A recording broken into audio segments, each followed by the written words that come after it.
منع کرنا. تو یہ اس لیے کہ کہیں ایسا نہ ہو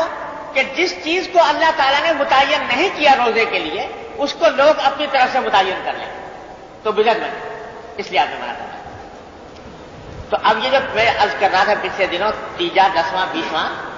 پچھلے 2-3 جمعہ میں عرض کیا کہ یہ کرنا ٹھیک نہیں. وہ اس وجہ سے کہ لوگوں نے اس کو ان دنوں کو مخصوص کر لیا ایصال ثواب کے لیے. لیکن اگر مخصوص نہ کرے اور اتفاقاً تیسرے دن ایصال ثواب کر رہا ہے تو اس میں کوئی خرابی. اذان آپ نے سنی اور اس میں جب کلمہ سنا اشہد ان محمد رسول اللہ صلی اللہ علیہ وسلم تو کسی شخص کے دل میں سرکار دو عالم صلی اللہ علیہ وسلم کی محبت کا داعیہ پیدا ہوا اور اس میں گرامی آپ کا سنا. اس محبت سے بے اختیار اس نے انگوٹھے چوم کے آنکھوں کو لگا دیا تو کوئی گناہ کی بات نہیں, کوئی بدعت نہیں. اس واسطے کہ یہ ایک بے اختیار عمل اس نے کیا اور سرکار دو عالم صلی اللہ علیہ وسلم کی تعظیم اور محبت میں کیا. تو محبت اور تعظیم بذات خود ایک قابل تعریف چیز ہے. سرکار دو عالم صلی اللہ علیہ وسلم کی محبت, عظمت, محبت ایمان کی علامت ہے. بے اختیار کر لیا محبت میں آ کر تو انشاءاللہ وہ اس محبت کی وجہ سے اللہ تعالیٰ کی امید ہے شاید ثواب ملے گا. لیکن اب اس نے یہ کرنا شروع کر دیا, ساری دنیا کو تاکید کرنی شروع کر دی کہ جب کبھی اشہد ان محمد رسول اللہ کا کلمہ پڑھا جائے تو اے لوگوں تم سب اپنے انگوٹھوں کو چوما کرو. اور اس طرح انگوٹھوں کو چومنا جو ہے وہ مستحب ہے یا سنت ہے, یا جو نہ چومے تو وہ گویا محبت کرنے والا نہیں ہے نبی کریم صلی اللہ علیہ وسلم. یہ کہنا شروع کر دیا تو وہ عمل جو محبت کی وجہ سے تھا, جائز تھا, اس وجہ سے بدعت بن گیا. اب بدعت ہو گیا. پہلے بدعت نہیں تھا, اب بدعت ہو گیا. تو یہ اس میں یہ باریک فرق ہوتا ہے, باریک نقطہ ہوتا ہے کہ عمل جو فی نفسی کی جسی صحیح جذبے سے کیا جا رہا ہے اگر مباح طریقے سے کیا جائے تو بدعت نہیں ہے.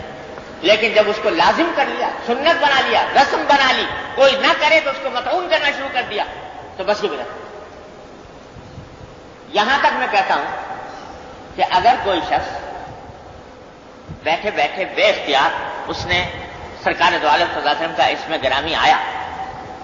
اور دل میں اس نے تصور کر کے سرکار دو عالم صلی اللہ علیہ وسلم کو سامنے تصور کر کے کہہ دیا الصلاۃ والسلام علیک یا رسول اللہ, یوں سمجھ کر کہ جیسے سرکار دو عالم صلی اللہ علیہ وسلم سامنے تشریف فرمائیے, حاضر ناظر کے عقیدے سے نہیں بلکہ جیسے آدمی بعض اوقات کسی غائب کو بھی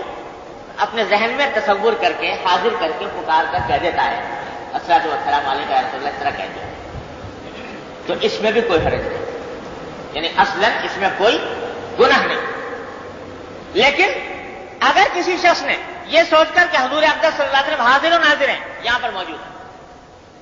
ہر وقت ہر جگہ حاضر ہے جس طرح اللہ تعالیٰ حاضر ہے, معاذ اللہ, اس عقیدے کے ساتھ کہا تو یہ شرک ہوگا.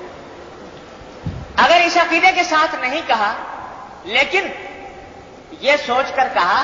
کہ یہ عمل اس طرح ہی کرے, الصلاۃ والسلام علیک یا رسول اللہ کہنا ہی سنت ہے اور اسی طرح کہنا ضروری ہے, جو اس طرح نہ کہے وہ گویا حضور اقدس صلی اللہ علیہ وسلم سے محبت نہیں رکھتا, تو یہ عمل بدعت بن گئی. یہ چیز بدعت بن گئی, ضلالت ہو گئی, گمراہی ہو گئی. تو معمولی سے عقیدے اور عمل کے ذرا سے فرق سے ایک چیز جائز اور ناجائز ہو جاتی ہے بدعت کے اندر. جتنی بدعتیں ہیں اکثر و بیشتر آپ یہ دیکھیں گے کہ اصلاً وہ مباح تھی,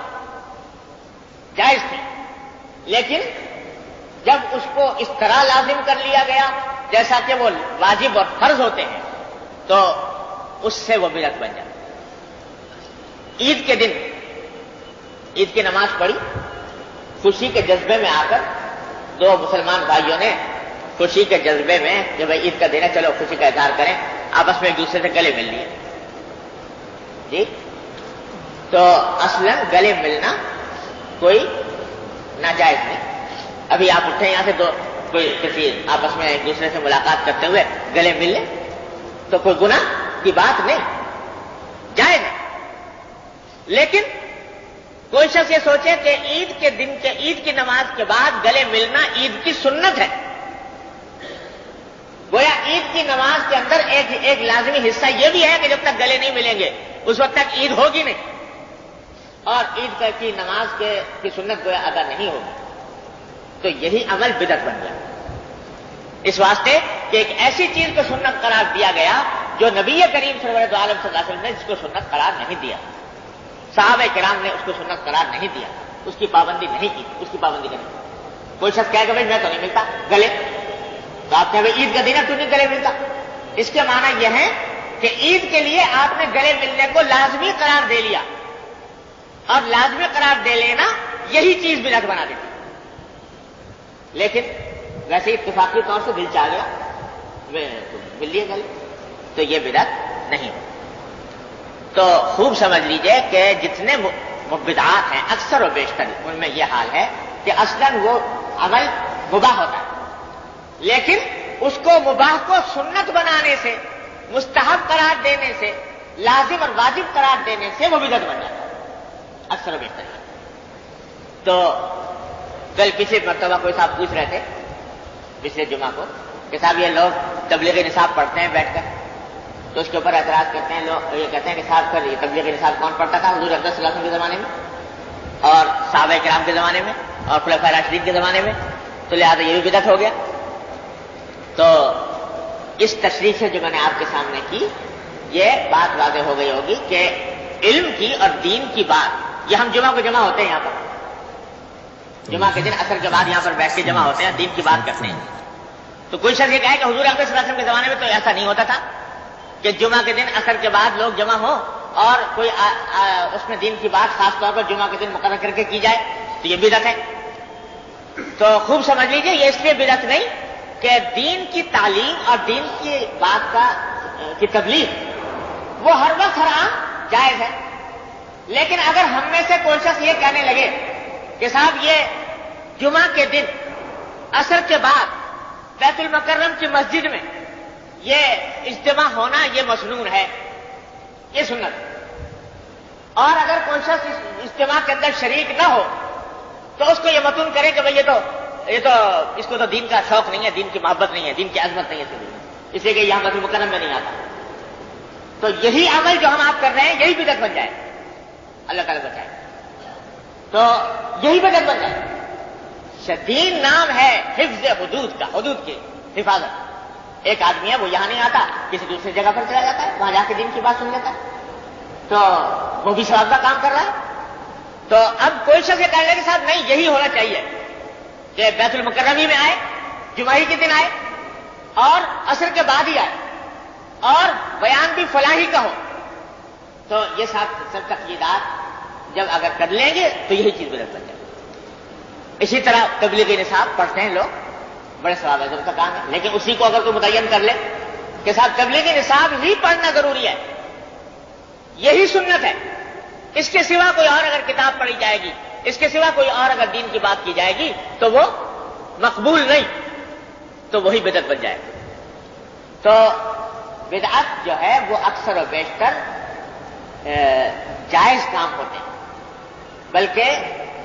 اگر ان کے اصولی طور پر دیکھا جائے تو قابل اجر و ثواب بھی ہوتے ہیں، لیکن جب ان کو کسی خاص ماحول سے مربوط کر کے لازم قرار دے دیا جاتا ہے تو وہ بدعت ہوتا ہے۔ حضور اقدس صلی اللہ علیہ وسلم کی سیرت کا بیان کرنا کوئی معمولی چیز ہے؟ جتنے اجر و فضیلت کا کام ہے، ایک لمحہ، وہ چند لمحات جس میں ذکر ہو نبی کریم سرور دو عالم صلی اللہ علیہ وسلم کا کسی بھی حیثیت سے ہو، وہ حاصل زندگی، اوقات معبود کے بایار بسر کر باقی ہم بے حاصلی اور بے خیرتی ہو۔ اوقات تو وہی ہیں جو سرکار دو عالم صلی اللہ علیہ وسلم کے ذکر مبارک میں صرف ہو، لیکن کوئی شخص اس کے لیے کوئی خاص طریقہ متعین کر لے، خاص دن متعین کر لے، خاص مجلس متعین کر لے اور کہے کہ یہی ثواب ہے، یہی اجر ہے جو مسنون ہے، تو وہ بدعت ہے اس درجہ۔ اس کی آسان سی مثال یوں سمجھو کہ حضور ہمیں تلقین کی گئی ہے نماز میں درود شریف کس وقت پڑھتے ہیں؟ جب اتحیات پڑھ رہے ہوتے ہیں بیٹھ کے پڑھتے ہیں، اس وقت درود شریف پڑھنے کی تلقین کی گئی ہے۔ اللہم صلی علی محمد وعلی آل محمد یہ درود شریف